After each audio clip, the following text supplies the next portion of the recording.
2, 3. Assalamualaikum warahmatullahi wabarakatuh. Kami dari kelompok 3 izin untuk menyampaikan dari subtema kami yaitu Perang Suriah. Oke. Jadi kami ingin menjelaskan bagaimana Perang Suriah. Selamat menyaksikan. Oke. Mainkan kita momennya. Oke. Di sini izinkan saya Muhammad Rizky Ramadan di sini ingin memposisikan diri sebagai pemerintah Suriah. Nah, ada 3 momentum di saat pemerintah Suriah itu menggunakan senjata kimia, yaitu pada tahun 2011, tahun 2013, dan tahun 2018. Nah, di sini kenapa sih alasannya pemerintah Suriah itu menggunakan senjata kimia? Dengan alasan yang itu kan ada momentum dari awal 1971 itu ada aksi demonstrasi, sehingga memaksa pemerintah Suriah itu pada tahun ke tahun menangkap 15 orang, terus dengan tujuan untuk menormalisasi demonstrasi. Akan tetapi setelah itu semakin melonjak demonstrasi, semakin banyak demonstrasinya. Nah, setelah itu barulah pemerintah Suriah terpaksa untuk menggunakan senjata kimia, dan itu pun juga mengancam. Nah, mungkin itu. Oke. Selanjutnya, saya Muhammad Hidayatullah ingin memposisikan diri sebagai FSA. Apa itu FSA? FSA adalah Free Syrian Army. Free Syrian Army adalah tentara yang memberontak terhadap pemerintahan Suriah. Kenapa memberontak? Karena kami tidak terima dengan pemerintahan Suriah yang menggunakan kekerasan terhadap pemerintahannya. Kenapa itu, Bang? Nah, kenapa pemerintah tuh harus memakai kekerasan? Kami sudah sontak, kami sudah dendam, 30 tahun kami ditindas, kami ingin melawan. Oke, jadi seperti itu. Posisi saya kontra dengan Bang Madan. Oke. Jangan diam. Lawan. Udah. Oke, silakan teman. Baik, saya Ahmad Zulfikar dari perspektif negara yang pro terhadap pemerintahan Suriah. Di sini konfliknya antara Suriah dengan oposisi. Negara yang pro ada beberapa negara, akan tetapi saya sebutkan 2, ada Iran dan juga Rusia.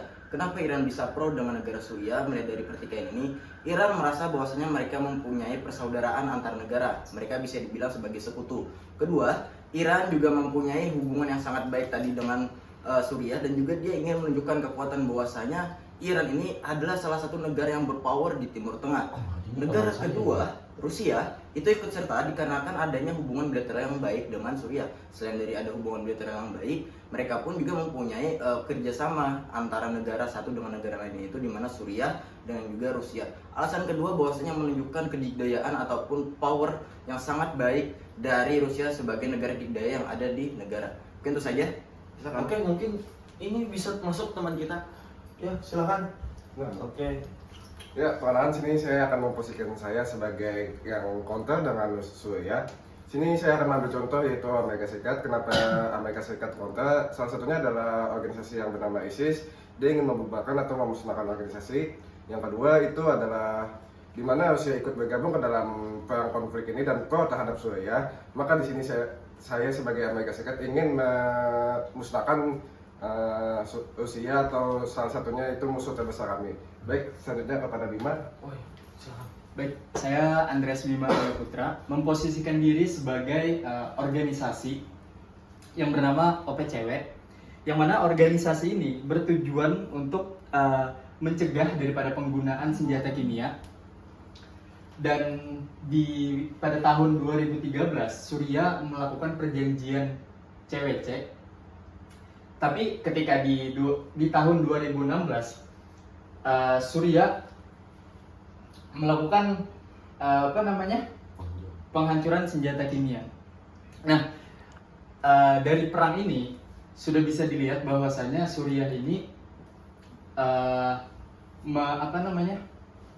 melawan daripada organisasi OPCW, karena di organisasi OPCW ini ada beberapa fungsi daripada OPCW, yaitu yang pertama mengawasi dan memverifikasi penghancuran senjata kimia. Terus yang kedua mencegah produksi dan penggunaan senjata kimia. Dan yang ketiga membantu negara-negara anggota dalam mengembangkan kemampuan penghancuran senjata kimia. Terus yang keempat menyediakan bantuan teknis dan pelatihan. Dan yang terakhir mempromosikan kerjasama internasional dalam pengendalian senjata kimia. Oke. Oke, mungkin Saya merapat dulu. ya bisa kita. Nah, bagaimana nih kalau menurut perspektif humanitar ini gitu ya? Sedikit berbicara soal perspektif humaniter, konflik yang ada di Suriah adalah salah satu bentuk dari pelanggaran dari hukum humaniter. Kenapa demikian?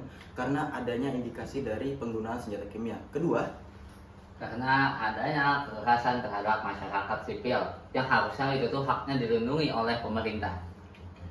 Selanjutnya, Ya, mungkin yang selanjutnya hampir mirip dengan kawan-kawan tadi tentang penggunaan senjata kimia dan penghancuran masyarakat sipil.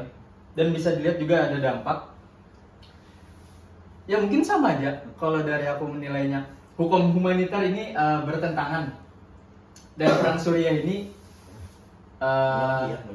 menyalahi hukum humaniter seperti itu. Oke, lanjut yang keempat. Adapun menurut perspektif humaniternya ialah hari ini Suriah tidak pandang bulu lagi melihat sisi kemanusiaan. Siapapun itu bisa diserang, apalagi ini kan tahun ke tahun ini kenanya, nggak pernah berdamai. Iya. Oke, lanjut yang terakhir. Selanjutnya adalah dalam segi humaniter, itu sini sangat melarang saya karena dia ada kasus penculikan, pembinasaan warga sipil atau genosida mungkin, dan yang terakhir itu ada senjata kimia. Mungkin itu saja pendapat saya. Oke, Saya saran.